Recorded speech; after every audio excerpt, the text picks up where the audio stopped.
ETF index mutual funds నేర్చుకుని stock మార్కెట్లో రాణించాలనుకుంటున్నారా? వెంటనే ఈ నెంబర్కి కాల్ చేయండి.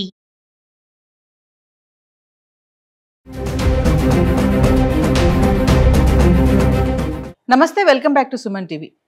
కుటుంబ కలహాలే కావచ్చు, మరి ఇంట్లో ఏమైనా మాటలు సరిగ్గా మాట్లాడుకోలేకపోవడం వల్ల ఆర్థిక ఇబ్బందుల కారణంతో కానీ మనం చాలానే చూస్తున్నాం కదా. సూసైడ్స్ వరకు వెళ్ళిపోతున్నారు. చక్కగా చదువుకొని మంచిగా ఉద్యోగాలు చేస్తున్నారు. తొందరపాటు నిర్ణయం అంటే క్షణికావేశంలో తీసుకునే నిర్ణయాలు వాళ్ళనే కాకుండా వాళ్ళతో పాటు కన్న బిడ్డలను కూడా చంపేస్తున్నారు. మరి రీసెంట్గా చూసుకుంటే తల్లితో పాటు 2 ఏళ్ల పాపతో హుస్సేన్ సాగర్లో దూకి సూసైడ్ చేసుకోవడం మనం చూస్తూనే ఉన్నాం. మరి ఆర్థిక ఇబ్బందుల, కుటుంబ కలహాల, అసలు ఎందుకు ఇలా జరుగుతుంది? ఇంత స్ట్రాంగ్గా ఉంటున్న వీళ్ళు ఎడ్యుకేటెడ్ అయ్యుండి జాబ్ చేస్తున్నారు, చక్కగా ఫ్యామిలీని చూసుకోవచ్చు కదా. ఎందుకు మైండ్ సెట్ ఇలా టర్న్ అవుతుంది? ఎందుకు వాళ్ళు ఆలోచించలేకపోతున్నారు అనే దానిపైన మరింత సమాచారం అందించడానికి మనకి అందుబాటులో ఉన్నారు life coach and marriage counsellor Vasudhara garu. Over to ma'am. మీరు అన్నట్టు నేను చూశాను ఈ వార్త. ఇది చాలా చాలా బాధాకరం. ఒక అమ్మాయి సక్సెస్ఫుల్ గా వర్కింగ్ ఉమెన్ అయ్యి ఉండి, అమ్మాయి ప్యాకేజ్ కూడా చాలా ఎక్కువ అని చెప్తున్నారు. 25 lakhs per annum is not a small thing. అంత సక్సెస్ఫుల్ అయి ఉండి ఆ అమ్మాయి ఇలాంటి పని చేసింది అని అంటే ఇది నిజంగా చాలా బాధాకరం. కొంతమంది చెప్తారు ఇది మానసిక దౌర్బల్యం అని, చేతగానితనం అని. ఒకరి చావు మీద, సూసైడ్ మీద ఇలాంటి కామెంట్లు నాకైతే డైజెస్ట్ అవ్వండి. పడుతున్న వాడికి తెలుస్తుంది బాధ. ఇక్కడుండి ఇది చేతగాంతనము, ఇది మాత్రం చేయలేరా, ఆ మాత్రం చూసుకోలేరా అని చెప్పటం చాలా తేలిక. ఎవరైతే ఈదుతున్నారో వాళ్ళకి తెలుస్తుంది అక్కడున్న కష్టం ఏమిటి. మోసేవాడికే తెలుసు కాబట్టి బరువు, చూసేవాడికి తెలియదండి. ఇది మానసిక దౌర్బల్యం కాదు. ఒక స్థాయిలో ఇంకా నా వల్ల కాదు, ఎంతటి ఏజ్ అయిపోయిన ముసలాళ్ళు కూడా బ్రతకాలి, అవి మందులు తీసుకోవాలి, హాస్పిటల్కి వెళ్ళాలి, అది ఇది అని అనుకుంటారు. కానీ సావాలని ఎవ్వరు అనుకోరండి. అది పిరికితనం మాత్రం కాదు, మానసిక దౌర్బల్యం కూడా కాదు. ఈ బాధ, నేను పడుతున్న బాధ ఇంకా నా వల్ల కాదు, దీనికి ఒకే ఒక సొల్యూషన్, నేను పోతే అన్ని సర్దుకుంటాయి వాటికవే అనే ఒక థాట్ లో ఇలాంటి పనులు చేస్తారండి. అవును, మీరు అన్నట్టు ఇది క్షణికావేశంలో తీసుకునే తీవ్రమైన నిర్ణయాలా అనంటే నిర్ణయం క్షణికావేశంలో తీసుకునేది అవ్వచ్చండి. కానీ దీనికి దారి తీసిన పరిస్థితులు మాత్రం మేబీ కొన్ని ఏళ్ల తరబడి, కొన్ని ఏళ్ళు, కొన్ని నెలలుగా వాళ్ళు పడుతున్న బాధ అక్యుములేట్ అయిపోతూ ఇలాంటి నిర్ణయానికి వచ్చే అవకాశాలు ఉండొచ్చు. మొదటి కారణం ఏంటంటే హెల్ప్లెస్నెస్, నిస్సహాయత. నేను ఏం చెయ్యలేను, ఎన్నో ప్రయత్నించి చూశాను, ఇంకా నా వల్ల కావట్లేదు, దీనికి ఇంకెలాంటి సొల్యూషన్ కి నేను వెళ్ళాలో నాకు తెలీదు. ఒకే ఒకటి ఏంటంటే ఇంకా నా వల్ల కాదు, నేను చనిపోవటమే దీనికి పరిష్కారం అనుకోవటం ఒక కారణం.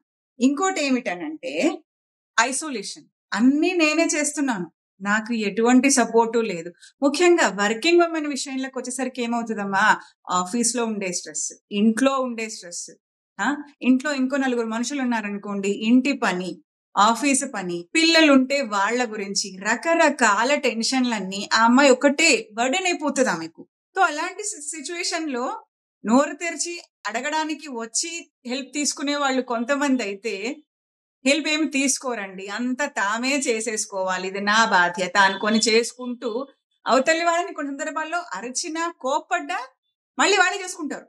ఇంకొందరు ఏంటంటే అటు ఇటు కాకుండా నా అడగరు, హెల్ప్ తీసుకోరు, సొంతంగా అరుస్తూ చేసుకోరు, ఇది నా వల్ల కాదు, నేను చేయలేను అని ఒక తీవ్రమైన డిప్రెషన్లోకి వెళ్ళిపోతారనమాట. అది ఇంకొక రీజన్ అవుతుంది. ఒకసారి డిప్రెషన్ లోకి వెళ్ళిపోయిన తర్వాత లాజికల్ మైండ్ అనేది షట్ డౌన్ అయిపోతుందండి. అది మీరు చేయాల్సిన లాజికల్ నిర్ణయాలే కానీ డెసిషన్ మేకింగ్ అంటారు. ఒక పద్ధతి ప్రకారం స్ట్రాటజిక్ గా ఆలోచించడమే కానీ, ఒక సొల్యూషన్ ఓరియంటెడ్ గా పోవటమే కానీ ఇవన్నీ లాజికల్ మైండ్ చేస్తండి. డిప్రెషన్ లోకి వెళ్ళిపోయిన తర్వాత ఇవన్నీ ఏవి పని చెయ్యవు. ఒకే ఒకటి థాట్ ప్రాసెస్ కూడా నేరో అయిపోతుంది. ఏమంటారు, కన్ను ముందు పెట్టుకొని చూస్తే రాయి కూడా కొండలా కనిపిస్తుంది.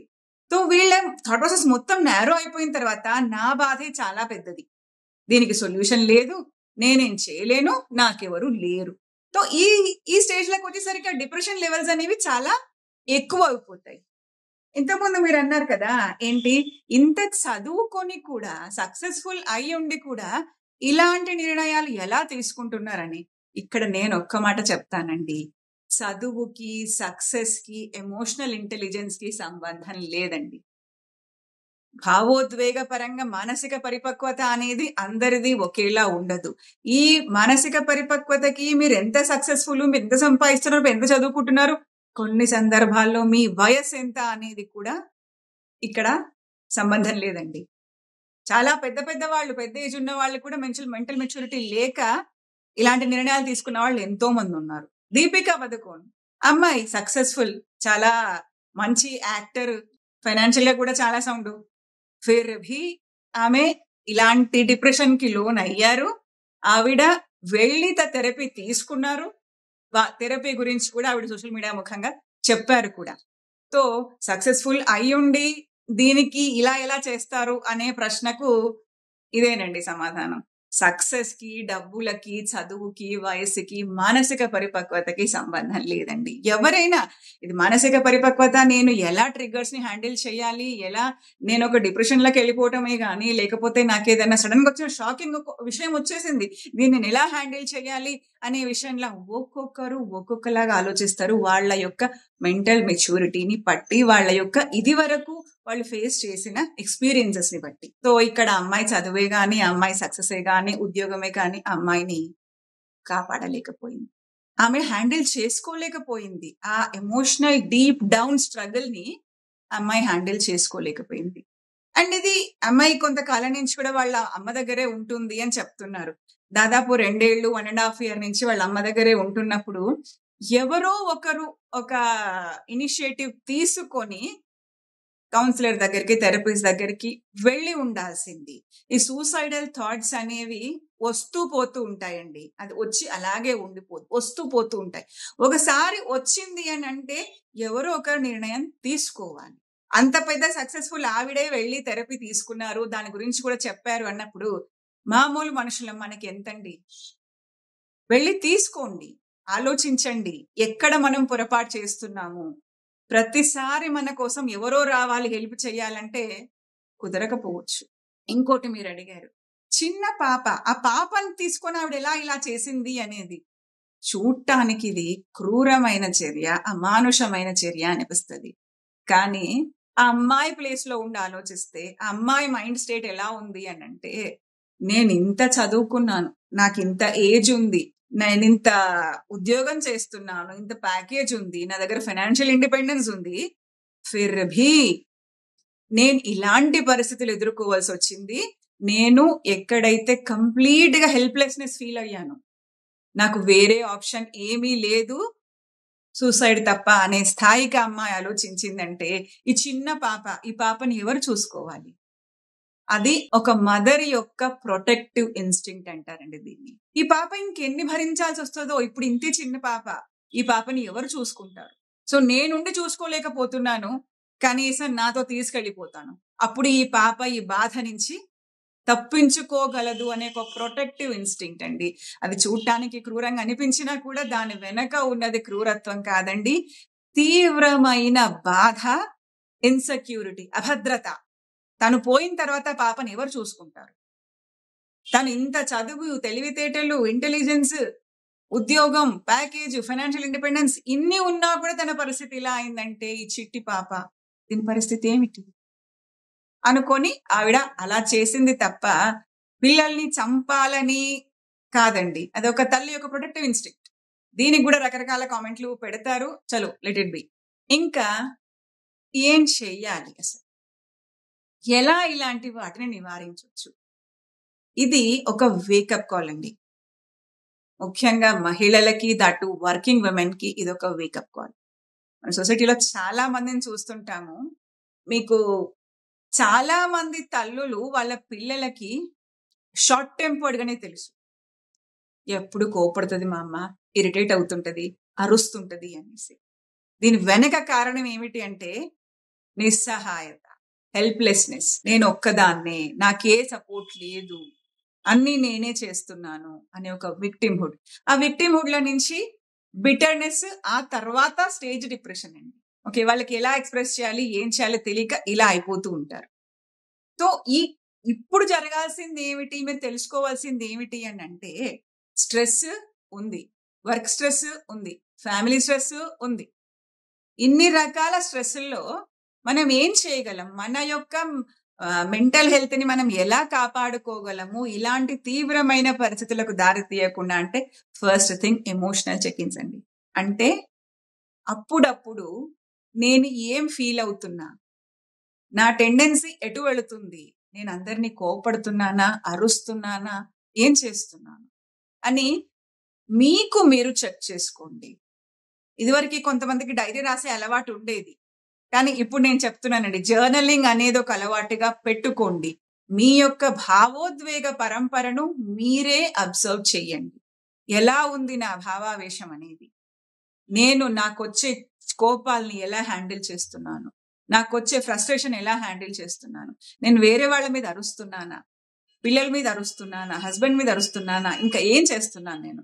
సో మీకు మీరు అప్పుడప్పుడు మీ యొక్క ఎమోషనల్ స్టేట్ ని చెక్ చేసుకోండి. ఒకటి. ఇంకొకటి ఏంటంటే రిలేషన్షిప్ స్ట్రెస్ అండి. మీ యొక్క వైఫ్ అండ్ హస్బెండ్ మధ్యలో ఎన్నో ప్రాబ్లమ్స్, కాన్ఫ్లిక్ట్స్ ఉన్నాయనుకోండి, అది ఖచ్చితంగా మీ మెంటల్ హెల్త్ ని, మీ ఫిజికల్ హెల్త్ ని ఎఫెక్ట్ చేస్తుంది. సో అలాంటప్పుడు ఏం చేయాలి, మీ పార్ట్నర్ తో, మీ హస్బెండ్ తో కానీ, వైఫ్ తో కానీ మీకు ఎవరికైనా ప్రాబ్లమ్స్ ఉంటే వాటిని అలా కార్పెట్ కింద పెట్టేసి వెళ్ళిపోకుండా దయచేసి వాటిని అడ్రస్ చేసి రిజాల్వ్ చేసుకునే ప్రయత్నం చేయండి.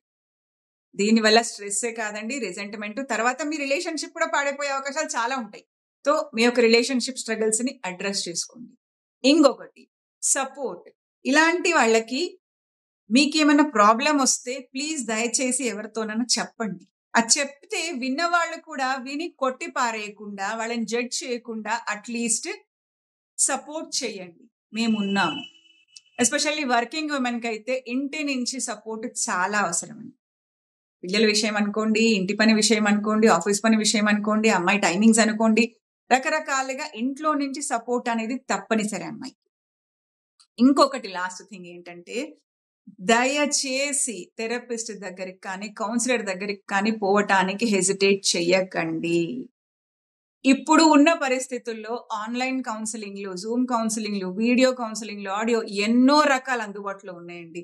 నేను వెళ్ళాలా, నా పేరు రివీల్ చేయాలా, నా ఫేస్ రివీల్ చేయాలా, నేను వాళ్ళ దగ్గరికి వెళ్ళాలా, ఇదంతా ఏమీ అవసరం లేదండి. మీరు ఆన్లైన్ లో బుక్ చేసుకోవచ్చు, మీ మొహం కూడా మీరు వీడియో ఆఫ్ చేసుకొని కూడా మాట్లాడొచ్చు. దయచేసి మీకోసం మీకోసం, మా ఫ్యామిలీ కోసం, మా పిల్లల కోసం ఎంతో చేశామని చెప్తూ ఉంటారు అందరూ. మిమ్మల్ని మీరు మానసికంగా ఆరోగ్యంగా ఉంచుకున్నప్పుడు మాత్రమే మీరు మీ తర్వాత వాళ్ళని, మీ పిల్లల్ని చూసుకోగలరండి. దయచేసి మీకు బాధ అనిపించింది, తీవ్రంగా నొప్పి అనిపించింది, డిప్రెషన్ అనిపించింది, please go to a therapist and talk to them. వాళ్ళతో ఒకసారి మాట్లాడి చూడండి. అది తీవ్రం అవ్వకముందే ఒకసారి అపాయింట్మెంట్ తీసుకోండి, మాట్లాడండి, ప్రొఫెషనల్ హెల్ప్ తీసుకోండి. ఇంకెంతమంది చెప్పినట్టు ఇది ఒక వేకప్ కాల్. అందరూ కూడా మా స్ట్రెస్ లెవెల్స్ ఏంటి, దీన్ని మేము ఎలా బహిర్గతం చేస్తున్నాము, దీనివల్ల మేము ఇతరులని హర్ట్ చేస్తున్నామా, మా పిల్లల్ని, ఇంట్లో వాళ్ళని హర్ట్ చేస్తున్నామా, అసలు ఎటు పోతుంది నా భావోద్వేగ పరంపర అని చెక్ చేసుకోవాల్సిన అవసరం అయితే అందరికీ ఉందండి. చుట్టూ ఉన్న వాళ్ళకి కొంత సపోర్ట్ అనేది అవసరమైనప్పుడు వేరే వాళ్ళ సపోర్ట్ చేస్తే బాగుంటుంది.